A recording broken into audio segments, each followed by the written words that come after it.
Wow, this is a tad nerve-wracking with such a fantastic group of people online.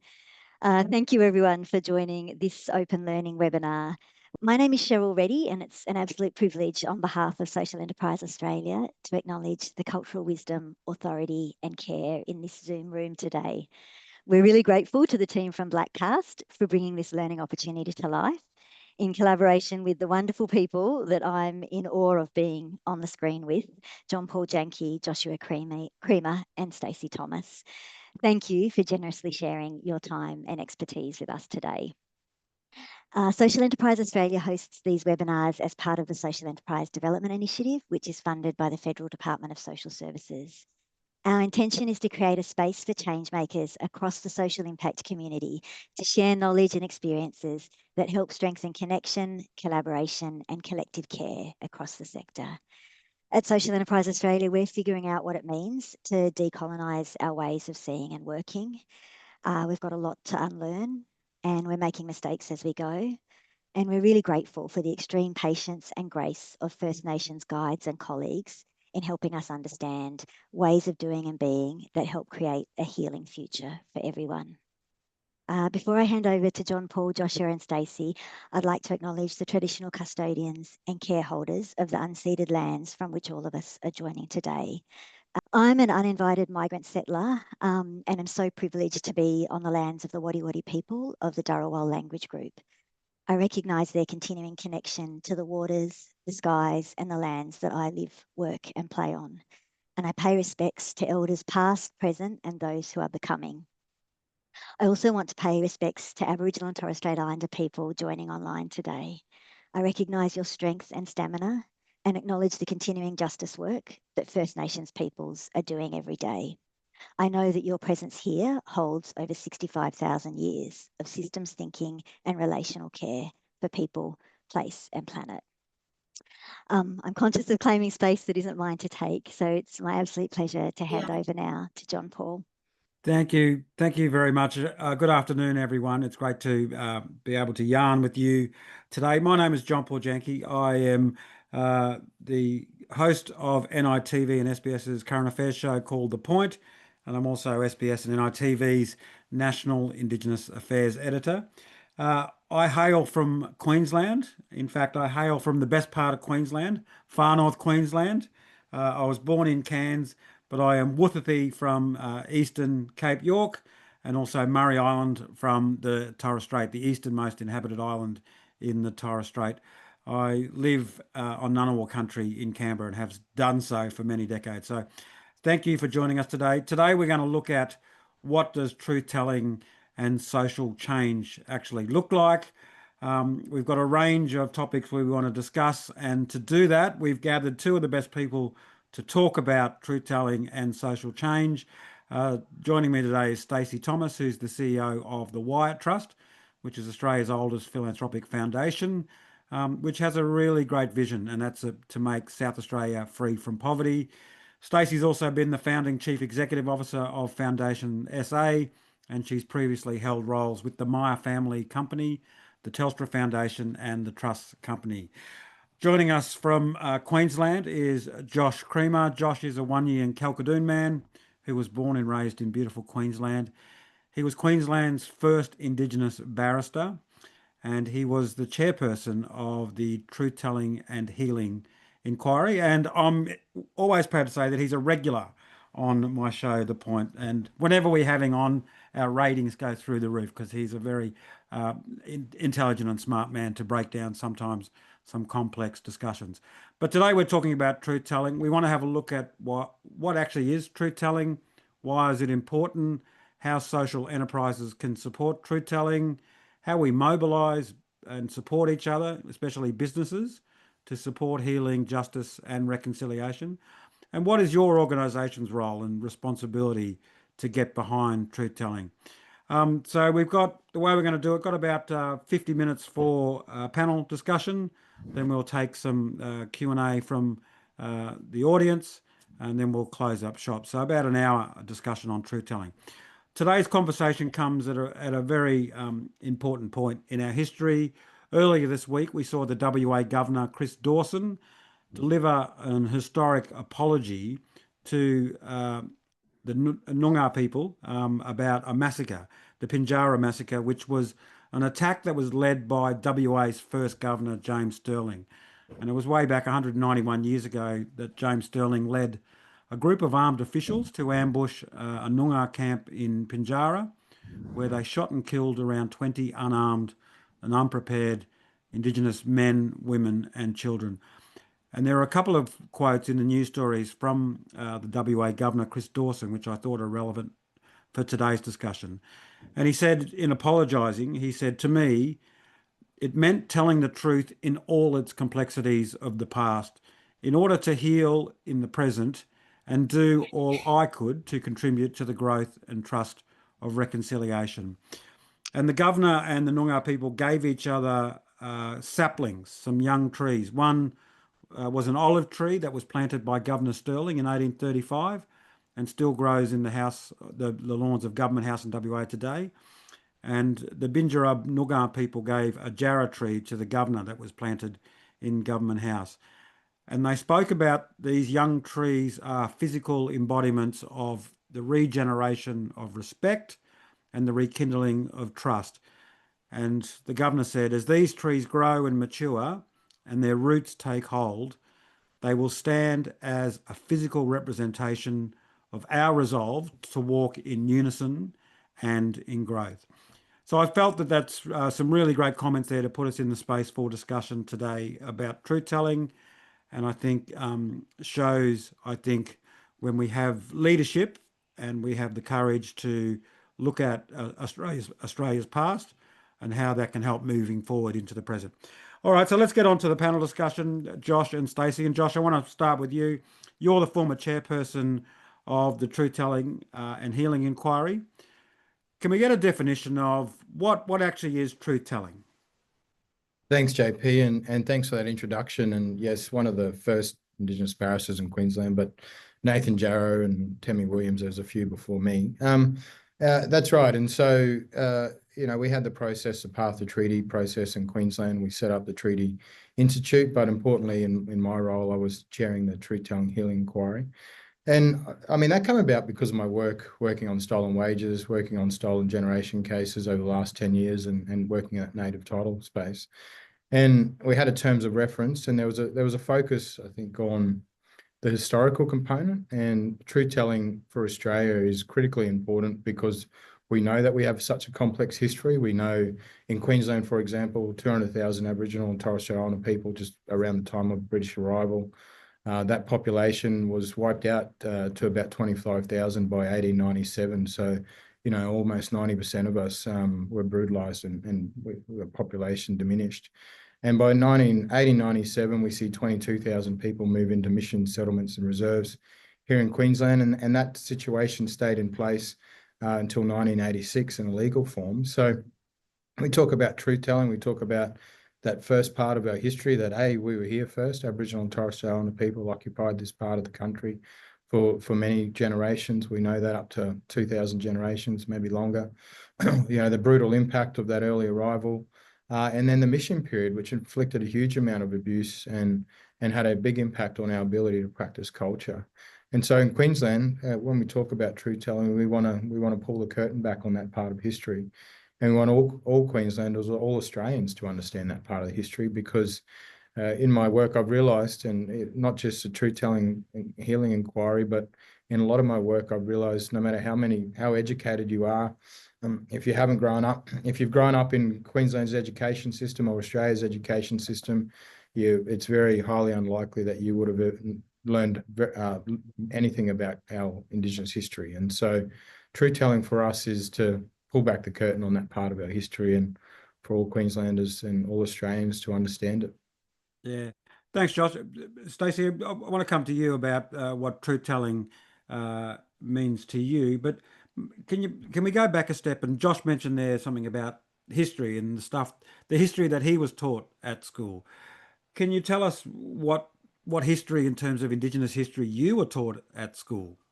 Yeah, so I'm embarrassed to say, probably like many people on the call, I'm of an age where I don't recall learning any history that is the history that I'm coming to know today.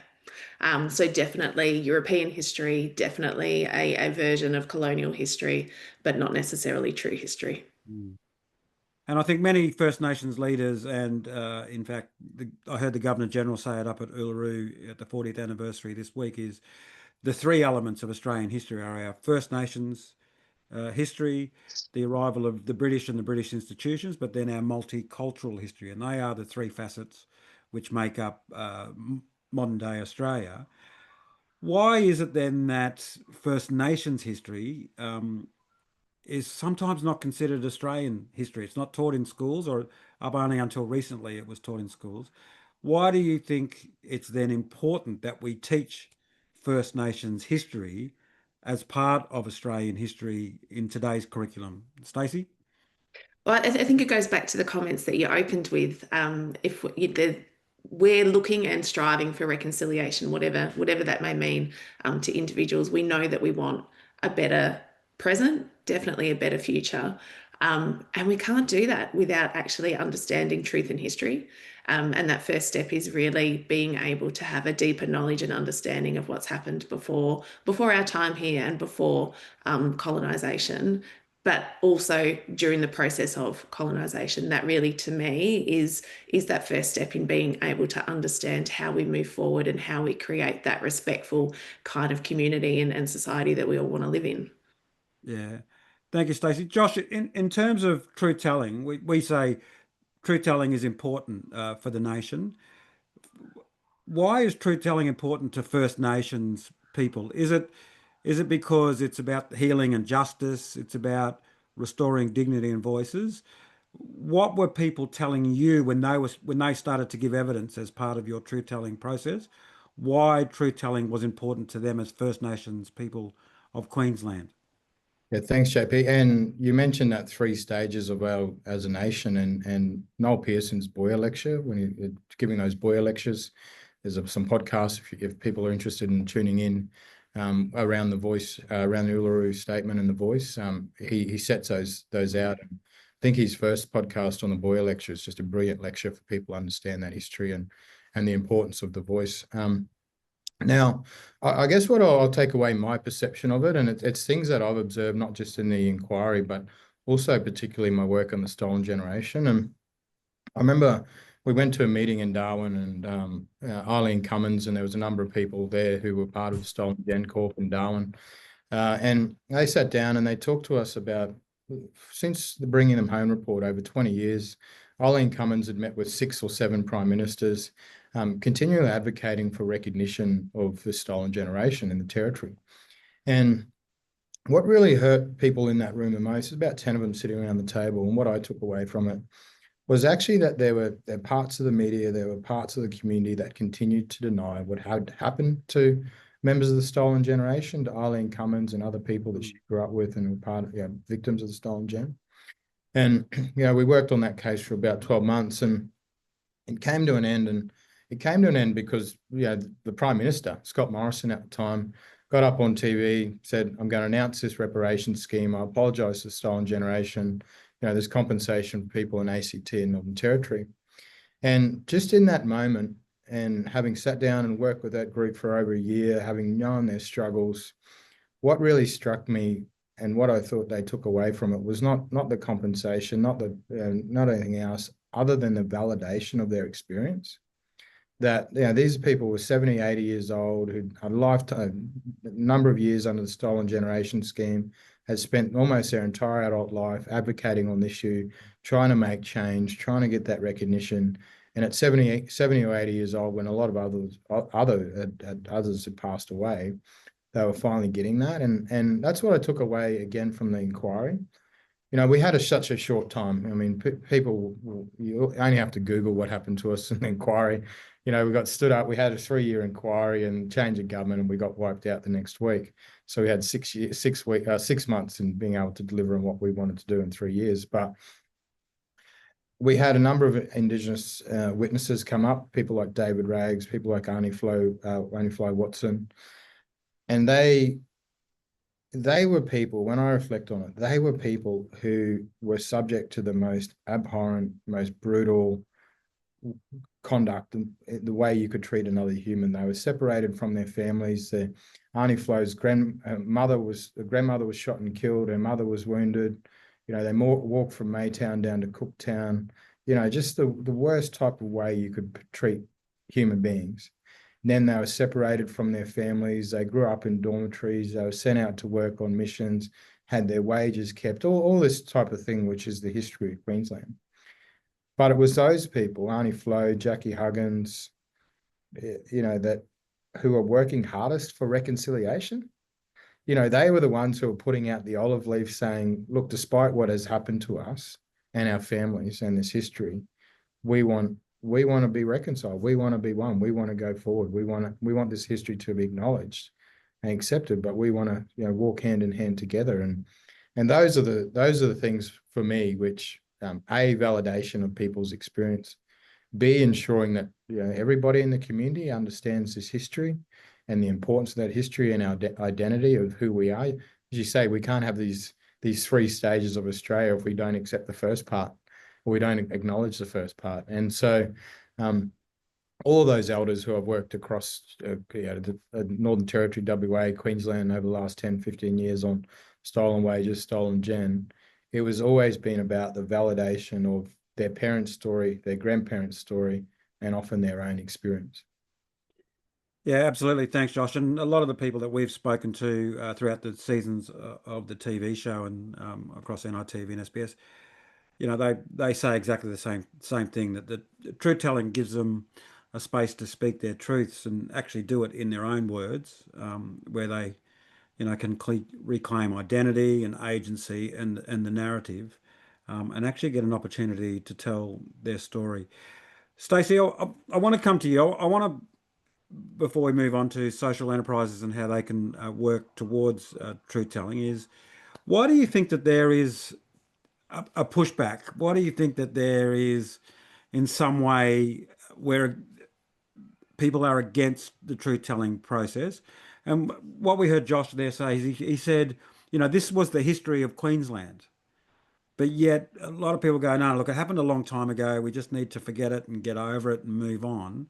Why do you think that people put up barriers about truth telling and about the true history of not only Queensland or South Australia, but of this nation? I think at its essence, I think it's fear. I think there is a fear that if we acknowledge the truth, we're going to have to give something up in the process. So I can only speak from our experience, but we're stewarding wealth. That was a bequest that was left by someone 140 years ago. If we start acknowledging the truth and acknowledging the truth of what was happening when he was alive and how that wealth was created, does that mean we have to give it up?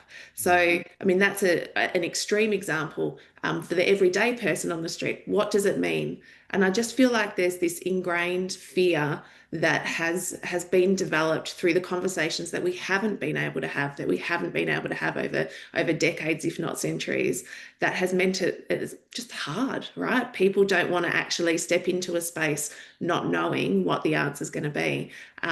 But the wisdom and everything that I've learned over my very brief journey in this is that it's not about that. It's not about that at all. It's exactly what we've been talking about. It's validation and it's being heard. Yeah, thank you. And I think in Victoria, they're obviously going through the treaty process at the moment, and they had a Europe Justice Commission, which was the Truth-Telling Commission, and that was their philosophy of, telling the truth is building pathways together towards the future. You spoke there about some of the fears of truth-telling. How do we overcome those fears? How do we start those initial steps towards creating those foundations that truth-telling can lay for reconciliation or for a greater appreciation of First Nations history? How do we actually start those foundations and overcome that fear, Stacey? Yeah, I think the fear is an interesting one as well, because there's also an element of not wanting to say the wrong thing, not wanting to step into a space that isn't mine, whatever that looks like. And in thinking about this, and for everyone on the call that's sort of wondering, what does it mean to me and what do I do next? I think truth telling is internal work. It's actually, you learn the truth, but what are you going to do with it as an individual? So it can actually be quite an internal piece of work. So therefore there is nothing to fear because it's just you. It's you figuring out what you're hearing, what you're learning, and what you're going to do with it. And if you start with you and your role in that, I think it can actually remove some of that fear. No one's asking you to go out there on a big platform or stage in front of 1,000 people and say anything. What we're asking is for you to actually figure out internally what it means for you and then what you're going to do with it. So start small, and that way it's not scary. Yeah, that's some great tips there. Josh, when you had the truth telling inquiry, the committee had really different individuals on there from different backgrounds, different political persuasions.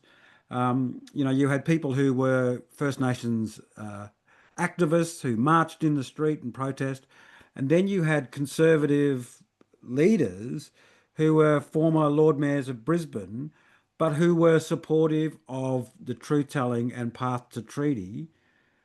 What were the advantages of having those two different characteristics on the committee as a path towards truth telling and treaty? Yeah, so I mean, Queensland, and I wasn't involved in it, so I've got to acknowledge the work of people like Jackie Huggins and Kutter and others who led the path to treaty for over 6 years. And it wasn't really something I was fully aware of until I took on that role. But they did a huge amount of work in getting Queensland, getting the government on board. And I want to particularly acknowledge Leanne Enoch, actually, because she would have had the most difficult job in having to navigate the political environment and to get the act in place. So I always really want to acknowledge her. I think she's sort of forgotten person in it all. But there was a huge amount of work really to bring Queensland along for the journey to path to treaty. And that was led by those people in particular. Now, for my purposes, we had our terms of reference. And what I thought was really good and something I was always very conscious of was that this is a journey for all of Queensland. And we would have to take people along that path. And we had a great membership, as you say, Cheryl Buchanan, who, there's photos of Cheryl marching in the 70s, Malone from the Torres Strait, who's been a leader up there for a long time, Ivan Ingram, a young Indigenous leader as well and lawyer. And then we had Rosalind Atkinson, a former Supreme Court judge, sitting on as our members on the inquiry. So we had a really excellent team with a diverse set of skills. And then we had a big team, about 50 staff running the inquiry. So I guess with our broad terms of reference, take all Queenslanders along for the journey, but also there was recommendations we would be able to make in respect to the education system. And there's a couple of things that I wanted to do with the inquiry that to achieve that. Now, again, another plug for another platform. There's a Towards Truth platform that UNSW have built with one of the community legal centres. If you've got time after this and you're interested, jump on the Towards Truth platform. It's a great, easy to use platform. It covers New South Wales history. It's got some really great information on there. It's got the legislation. So rather than just having an inquiry with a big report at the end that only lawyers and public servants read, and I think that was something we would have to do with the inquiry. We wanted to look at how we could engage all Queenslanders through different forms of media, and the Towards Truth platform, we wanted to build that in Queensland. We actually recruited the researcher to do that. We also were speaking with Dean Gibson and a plug for Dean's Incarceration Nation, again, another resource. I'm really spitting them all out here, JP, but you know me, I'm always advertising something. But and I said to Dean, look, I want to get you on board. I want you to film everything. I want you to film behind the scenes. I want you to film what we do publicly. I want you to sit with community. I want you to sit with individuals. I want you to tell the story of Queensland through all this, different forms of media. And so we wanted to do something different because we knew that we just couldn't produce a report that sits on the shelves. And this was a journey for all of us. And the other important thing I think that actually everyone forgets is how much of Queensland's history is maintained in state archives. Now, I know, having worked in the WA and Northern Territory, Queensland's a very different model. Queensland, because of the mission system model, there's, you probably have done it, JP, you can go down and get your great-grandmother's record from community and personal histories. Some of those files will have 1,000 or 2,000 pages in them. And they're almost a daily, weekly occurrence of what your grandmother, what my great-grandmother, whatever, person under the act, what they're actually doing. You combine that with the daily records of the superintendent, plus the government records who are conducting audits. You have this vast archives down at State Archives of all these documents, what's happening. Very different to the Northern Territory, because Northern Territory people generally stayed on their traditional country. It was the children of mixed descent that were removed. Government had very little interaction except annual audits. Again, the same system in the Kimberley. Very little documentary evidence. And so what we wanted to do in Queensland was really open up these state archives, open up this information. And obviously, Indigenous data sovereignty, you couldn't do that in respect of individual records. But there's a huge archives out there which we could have balanced with people's lived experience. And, you mentioned what happened a long time ago. Actually, there are still many people alive who are under that mission system, and, there's a real important capturing their evidence. But it was also important for me in my language I was using to let Queenslanders know, hey, this information's in your own documents. It's in state archives, it's in government records, it's out there and it's accessible. And so, those are some of the broader things that we wanted to achieve if we had have had our 3 years in the inquiry. Thanks, Josh. Totally agree that the institutions and archives are great resources to track historical records. I was only doing some research this week about one of the very early photographs. In fact, the very first photograph in Australia is around 1850s, and it's in the Mitchell Library. But there is in that collection a photograph of a First Nations woman who you're able to track down, hails from Western New South Wales, was taken to Sydney, became a housemaid to a rich family, but is featured in one of the very earliest photographs of this country around 1850. And you can track her life through the distribution of blankets register throughout New South Wales. Stacey, we started to talk about truth telling and some of the early suggestions and tips of how people can get involved in the truth telling process. And you mentioned there people start off small to take little steps initially. Let's now talk about how social enterprises can really support truth telling. What are some of your suggestions how they can actually, social enterprises can support truth telling, even if it's in their local communities? I think it's the connection to people, right? Social enterprises have that connection to people, and as you just said, it's the local community. And I'll give you an example. I was social enterprises by their nature, they're not going to be old organisations like the 140-year-old one that I'm currently leading. So what does that mean for truth telling? It's still work for everyone, and it's still something that everyone should be getting involved in. So an example, recently I was visiting a different city in a building that I had been to before, and only just learned in conversation, so in no formal way, but in conversation, that we were on the site, a sacred site that had also been a burial ground. Now, I've walked into that space and into that building and asked my First Nation friends and colleagues to join me without even knowing the history of the space. So as the custodians of wherever you are as an enterprise, learn where you are, learn what's happening around you, what may have happened around you, and how you share that in a way that then enables community to come together in a way that's safe and respectful. It's a really small thing. And then the internal work as well around really basic things. And another example I was thinking of was just our own biases and the way that we operate. And as an enterprise that may be employing other people, a really common thing across our country is we require tertiary qualifications. So we'll look at our employment practices and say, we don't discriminate, there's nothing to see here.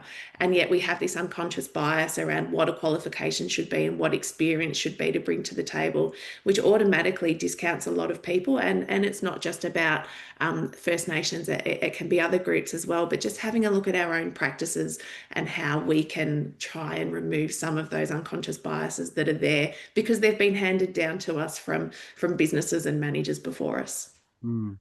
Thank you for that. Josh, you operate obviously at a state level, but how can we work at a local level, or how can social enterprises work at a local level to support truth telling? I think echo Stacey's comments. I think there's sort of an education on an individual level, and accessing resources, whether it's jumping on NITV or Towards Truth, or the whole range of different resources. I think there's an organisation level, adopting into the culture of the organisation, and what you stand for. But I actually think, and having been through this process, I think there's an important need for advocacy at the broader level. And that's something, with what happened in Queensland in terms of the inquiry, it was, the now Premier was, this is divisive, we want to get rid of it. And it was never divisive. It was just a political strategy after the Voice. But what I took away from it was actually how many organisations came out and publicly and privately and actually supporting the work of the inquiry. A number of churches, a number of different community organisations. There's a huge amount of support. And I think that we can't let the politicians off the hook. This does need to happen at a state level. It does need to happen at a national level. And we need that advocacy. Queensland's parked, they'll abolish theirs. The Northern Territory's parked their treaty. They basically abolished their treaty work that Tony McAvoy and Dodson led. Other than New South Wales, there's the Voice in South Australia, which is sort of bumbling along. So there's a few things around, but I do think we need organisations on whatever level, whether it's local, whether it's state, whether it's national. I think we need this united approach and this advocacy around the importance of this work. I said it during the inquiry that this generation, they're not going to be around forever. The sort of Auntie Jackie Huggins and David Raggs and Auntie Flo Watsons and the Mervyn Streets and Eileen Cummins, they're not going to be around forever. There's a real importance in the time now to capture their history so that we can all live and learn from it. But that can't happen without strong advocacy, and it shouldn't just be the Indigenous individuals and the Indigenous organisations who are championing truth telling. This is a journey for all of us. And the WA governor is a good example. The more that we have people at all levels advocating about the importance of advocacy and putting it on the politicians, the decision makers, that this has to happen, the more likely that it will occur. If we don't say anything, we just simply let them off the hook. Yeah, thanks, Josh. I remember the great line you said at one of the final press conferences when the new government were winding up the inquiries. You said, people are dying to tell their story. Literally, people are dying to tell their story. And I think it's important that we get their story and their evidence told before they pass on. Stacey, one of the things you spoke there about was, people's fear, overcoming people's fear of truth telling as part of a reconciliation journey or part of really healing and justice for First Nations people. What are some of the other tips? How do we mobilise people and businesses to support healing and justice and reconciliation and truth telling? How do we actually mobilise people and businesses?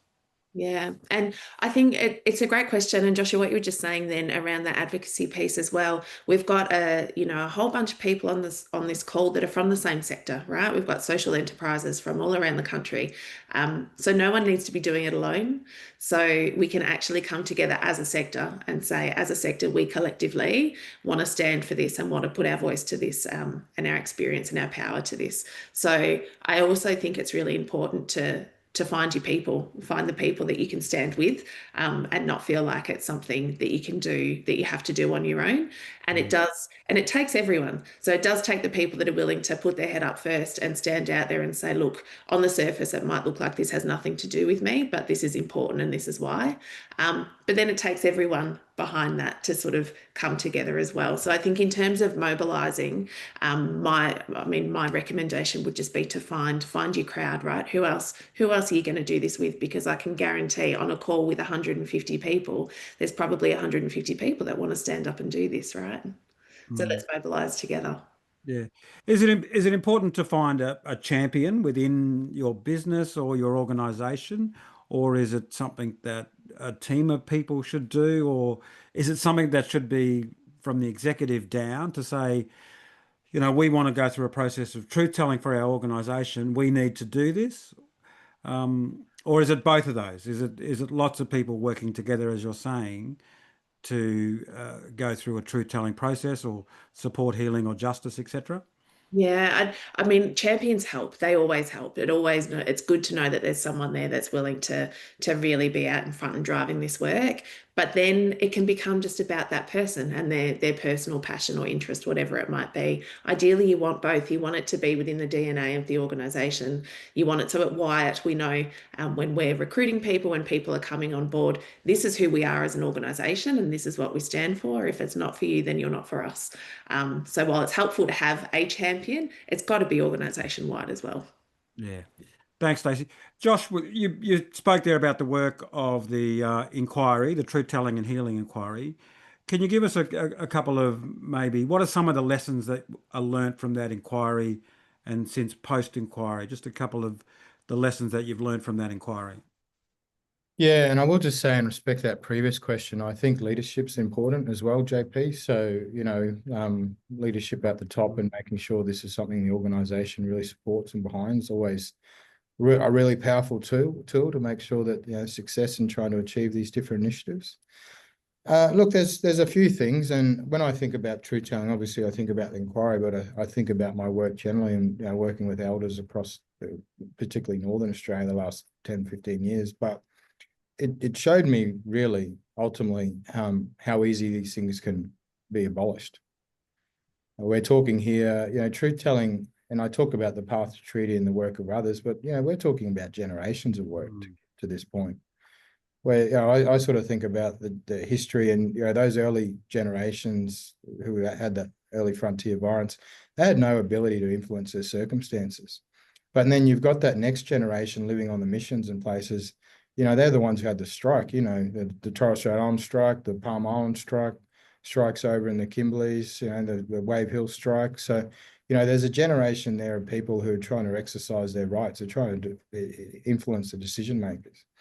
You've got my generation, and we're the ones, we've had access to greater education. We can have more influence. We can talk to politicians. My wife's a politician. I can try and influence her.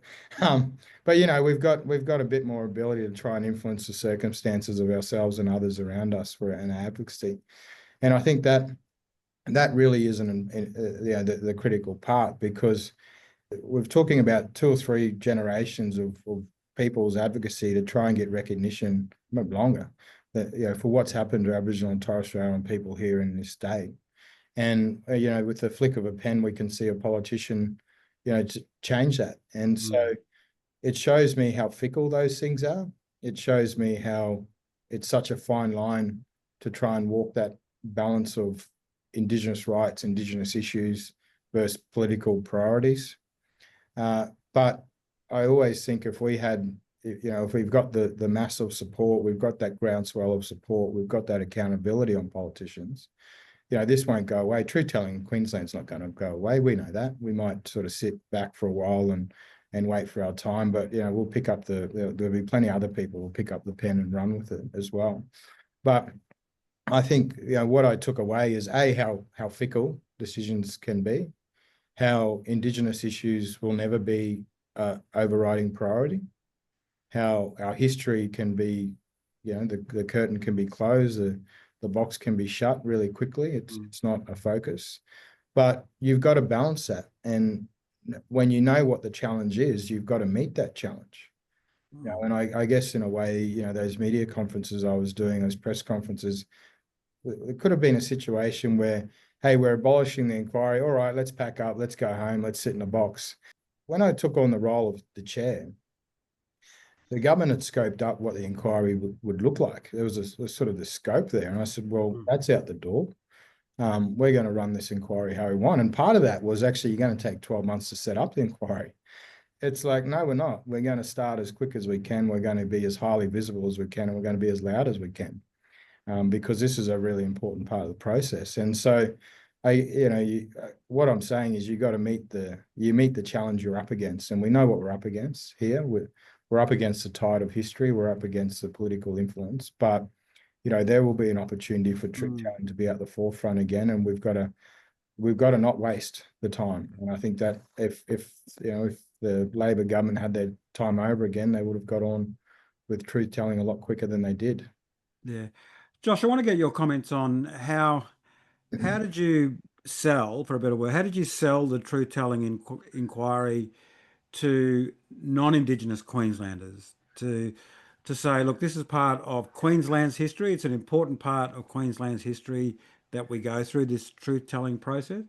How do you sell that to non-Indigenous Queenslanders, given Queensland's brutal history when it comes to First Nations people, but also given a lot of people go, that happened in the past, we don't need to talk about it. We voted no against that in the referendum. So there's all this sort of noise. How did you sell that to non-Indigenous Queenslanders that truth-telling is important when it comes to Queensland's history? Well, firstly, I think the Truth Telling and Healing Inquiry website might still be live. The government hosts it. So for anyone who wants to jump on and look at our opening statements, our opening ceremony, we had a number of witnesses. I think we had 7 or 8 Indigenous witnesses give evidence in that one sitting. Their submissions are online. There's videos of their recordings and giving evidence. And we also had a government session. We had 6 Director Generals and the Police Commissioner, and we had about 13 departments provide submissions. And so if you want to read something really interesting, just go and read the DATSIP, Department of Aboriginal and Torres Strait Islander Partnerships submission. All that's online as a resource. And it gives you a glimpse into the work that we wanted to achieve. Now, this is one of the things being a barrister. Every word counts. You say one thing wrong and people hang on it. But I wanted to make sure, and that opening ceremony is a good example if you get the chance to watch it, that my language engaged with everybody and that it wasn't confrontational, it wasn't divisive. This was about unity and this was about a journey for all of us. And in that opening ceremony, I actually give examples of settlers who stood in front of the guns of the native police to protect Aboriginal people. I gave examples of a number of non-Indigenous people advocating in the early 1800s for what was happening, or mid-1800s, for the protection of Aboriginal and Torres Strait Islander people. So I wanted to make sure that people knew that this isn't just Black history. This is not just a version of Aboriginal and Torres Strait Islander people sitting around a room coming up with their own version of history.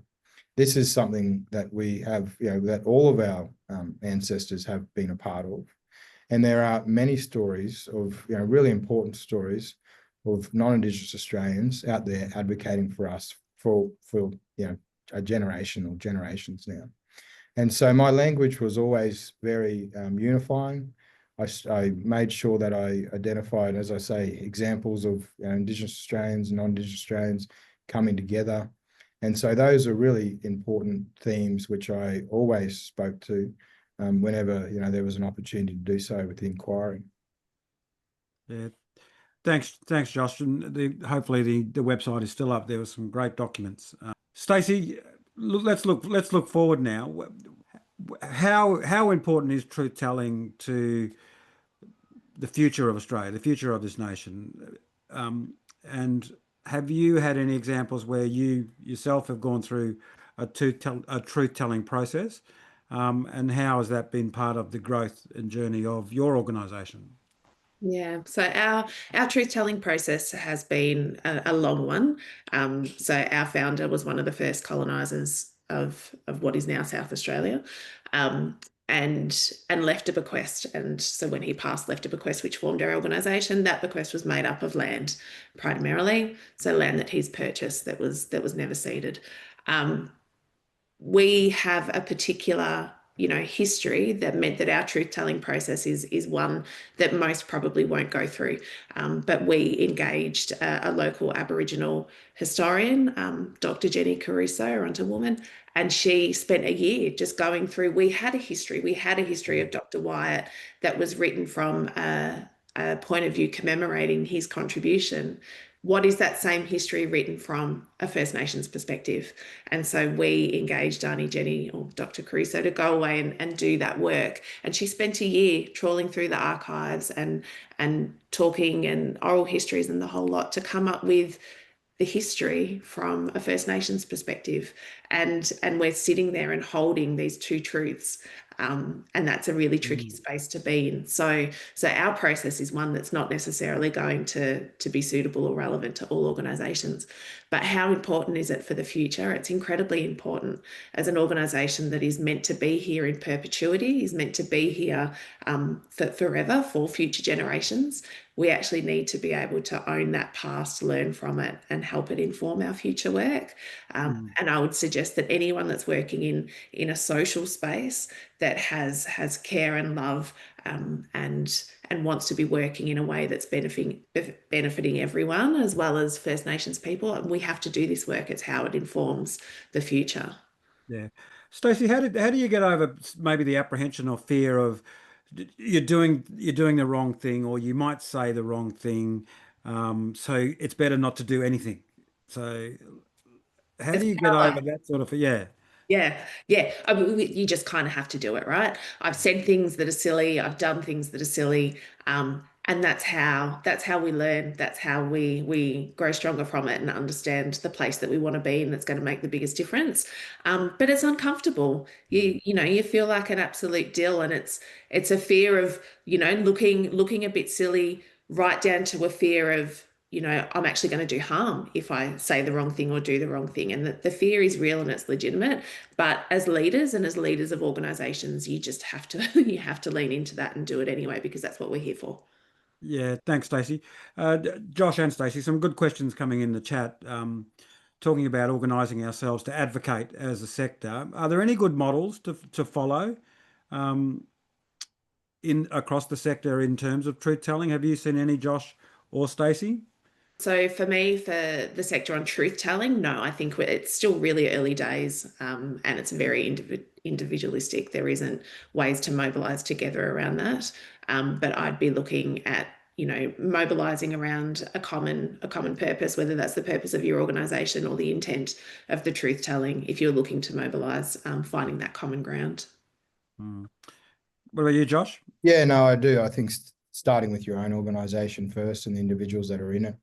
And the other part is the advocacy, whether that's knocking on the doors of your politicians or writing to them, letting them know this is really important. I mean, that's where, in terms of truth telling and healing, that's where the decision gets made. And the more politicians that know this is something that's important to the community and we want to see this happen, the better. So in some way, if the community are behind truth telling, politicians from any political party will support it, given that their constituents and voters are saying this is something that's important to us, but also to the nation. How do we hold the space for truth telling? And Stacey, you mentioned there that you went through a process of truth telling. I would imagine that there were some objections within the organisation, within individuals, and resistance to truth telling.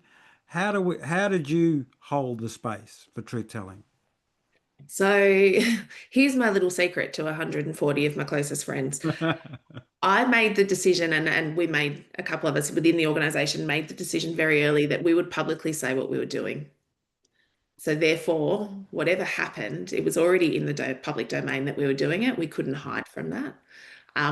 Now that's a risky way to do it, but that's how we felt we could keep accountable and make sure that we had to create the space to keep the work progressing and doing it. So it may not be the right approach for everyone, but that's certainly how we did it. And it's also about kindness. I mean, we have been shown the most sort of the biggest amount of graciousness and respect from our First Nations friends and colleagues who have created space for us, which is just amazing when you think about what we're trying to do and that we should be there making this space, and yet it's really been a two-way street. And I think if you're going into it with genuine intent, the space is actually there. If you're going into it with any other kind of motivation, that's when you're going to end up in a bit of strife. Yeah, some great comments there. One of the things that I think non-Indigenous people believe, or even some organisations believe, that to give First Nations people some sort of gain, or a truth-telling process or something, that non-Indigenous people have to lose something. That in order to give Indigenous people something, something has to be taken away or lost. Did you lose anything by going through a process of truth telling? No, and we've gained so much. We haven't lost anything at all. Thank you. Josh, what are your thoughts on that belief that we've got to give non-Indigenous people have to give something up or lose something in order for First Nations people to get justice or reconciliation or truth-telling or treaties? Yeah, so I will just say too, in terms of models, obviously Mandinara's online and they've done a lot of good work with BlakCast in terms of educating organisations and individuals about their history. I know Leanne Wilson up here in Queensland as well. Leanne's done some great work through Regional Economic Solution to her organisation, which has done a lot of training in government and educating about these types of truths and taking people on a journey. So there's different organisations out there that can work with you, different Indigenous organisations. But no, there isn't a loss. And, it's a bit like I always refer to native title, and I've been practicing native title for close to 15 years as a barrister. And I remember even in the early days of native title where there's photos of people's backyards and it was like your backyard's at threat. There's a native title claim over Rockhampton or, we know all the hype, we've seen it. And you realise, 25 years after the native title process kicked off, it's had no impact on 99% of Australia. It's had a little impact. It's obviously some recognition of rights and interests for Aboriginal people, and at the pastoralists there's some agreements, but people didn't lose anything. And I think there is always this fear, and Yuruk's a good example. That I just obviously want to recognise the important work that Yuruk Commission did in their truth-telling process. And if you want to read a brilliant part of our history, read the York report as another example, and that first part of the report is just a beautiful read. But you realise, having gone through that process, that it's a process of recognising our history and validating it, but people aren't losing anything from it. We're only gaining as a society. Yeah, thanks, Josh. The report there was called Truth Be Told, which was a great report after they received thousands of people gave evidence under the Yuruk Justice Commission. Stacey and Josh, we're fast coming to the end of our conversation and throw it open to a couple of questions through the chat. One question that has come through is what do we see as the role of multicultural Australia in reconciliation, and especially in truth-telling and reconciliation? Stacey, what are your thoughts on the role of multicultural Australia in reconciliation? Yeah, I love this question. To me, just to put it really bluntly, I don't think it matters if you're a seventh generation Australian or if you've been here for only a short time. It's everyone's role. And in some ways, we as a society have so much and can learn so much from our newer arrivals as well in trying to push this momentum. So there's a role definitely for everyone. Josh, what are your thoughts?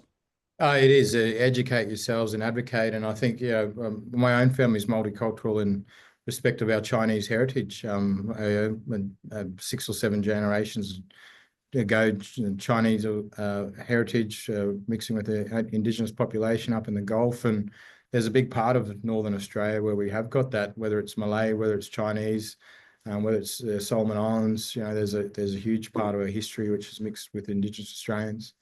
And it's a journey for all of us, come here and learn the history and advocate.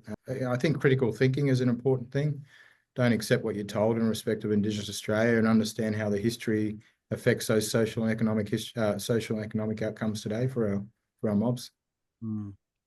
Thank you. All right, I want to flick it back to the team soon, but I might get your final thoughts and comments on the conversation today. Stacey, have you got any final thoughts or comments on truth-telling and truth-telling, why it's important, and how social enterprises can really support truth-telling? Yeah, I think my final thought is probably riffing off what Joshua's just said around it and throughout this whole call around advocacy. So social enterprises bring a different voice and different perspective on what's happening in community, and being able to use that and use it well, I think, is just as important as a long-established organisation or an individual. Thank you. Josh?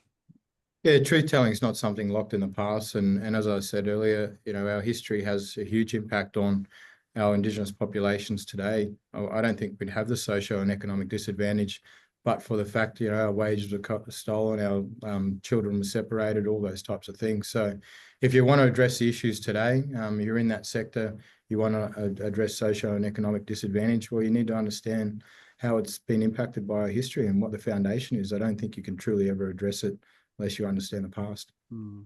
Thanks, Josh. And you've plugged lots of places to go for more information, a few books, a few reports. Of course, we encourage people to watch more NITV and SBS, especially from Indigenous producers and content makers that tell the story, the true story of Australia. And in fact, SBS has a great series on at the moment called The Idea of Australia, which you can watch Wednesday nights, or I think it's on SBS On Demand, which challenges the idea of Australia. Maybe Josh and Stacey, where can people go? Where do you think people can go for more resources? Where do you tell people to go, Stacey? So certainly we've tried to be really public about our journey, and you can see more on our website, which is white.org.au, and very happy to share anything that might be helpful with anyone on the call. Thank you. Josh? Mundanara has put a lot of those links up. So yeah, jump on our Truth Telling Healing page in Queensland, see some of the work we're doing. But Towards Truth's a great platform, and if you're interested in New South Wales history, I'd start there. And then all your black media, NITV show a great showcase of Indigenous content, which covers our history, and there's lots of other resources too. So there's a couple of easy things for people to do tonight. Yeah. Thanks, Josh. Thank you, Stacey, for joining the conversation. I know you're both very busy people, but we appreciate you taking the time and really giving us some great insights into truth-telling, its importance, and the opportunities for our nation. So thank you for joining us today. Mundanara, I'll throw back to you. Well, my brother JP, again, thank you for taking your time out of your busy schedule. You flew in from Uluru last night and you jumped on the call today. Brother Josh, me and you have been bumping into each other a lot lately, and we keep saying we've got to do something, we've got to catch up, and to also make yourself available today. I can't thank you enough. And Stacey, good friend of mine, very much a big fan of yours and the work that you've been doing as an ally in the space, and holding space for First Nations peoples is really important in these conversations. So thank you for the work that you're doing across philanthropy and in different sectors that you're in. Lastly, next webinar will be in February or March next year. Part 2 of this truth-telling webinar, brought to you by SETI and Understory, will be Auntie Jackie Huggins in conversation with JP, Brother Josh Creamer. I hope you can make it as well. And maybe Dr. Greg Phillips, the chairperson of the Ebony Institute. So next year, watch out in your emails for an invitation to come back and see part 2 of this series. So again, thank you to each and every one of you. Thanks to all that made the time to be here. And lastly, I'm just going to hand over to Cheryl from Social Enterprise Australia to wrap it up. But thanks very much from the BlakCast team. Thank you so much, John-Paul, Joshua, Stacey and Mundanara, for compelling us as a sector to move from words to action to meet the challenge of truth-telling. I think overcoming fear is part of our responsibility as social enterprises. If we're a sector that strives to be good for people and planet, if that's our purpose, we can't actually meet that without truth-telling. You really reminded me of something that I think it's Tammy Bart from Black Ignited, who says to truly walk together, we must be willing to feel the heat, not just hear the story. So thank you to all of you for your precious time, for sharing so much and so generously with us today. Thank you to all of you for taking the time to join us today. Really appreciate your time. Wishing you all a good afternoon.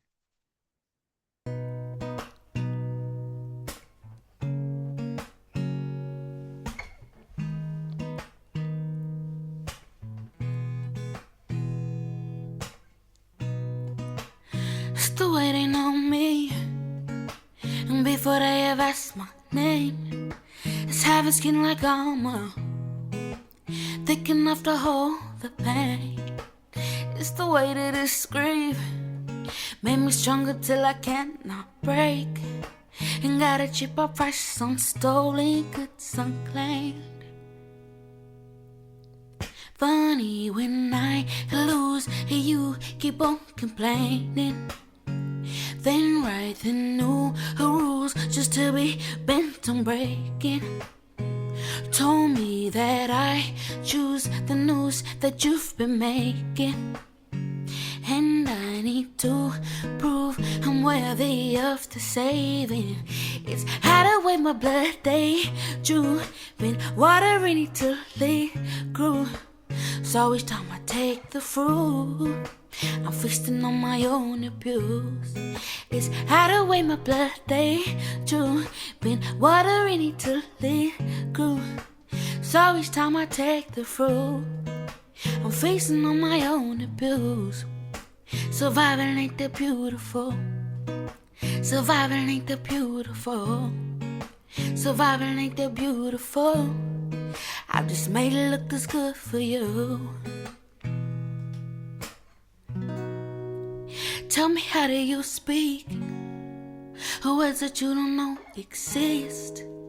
Has somebody forgive what the other don't admit? Tell me, how to explain what you were taught to forget. How the wound's gonna heal when the attacks ain't over yet. Funny when I lose, you keep on complaining. Then write the new rules just to be bent on breaking. Told me that I choose the news that you've been making. And I need to prove I'm worthy of the saving. It's had away my blood, they drew. Been watering it till it grew. So each time I take the fruit, I'm feasting on my own abuse. It's had away my blood, they drew. Been watering it till it grew. So each time I take the fruit, I'm feasting on my own abuse. Surviving ain't that beautiful. Surviving ain't that beautiful. Surviving ain't that beautiful. I just made it look this good for you.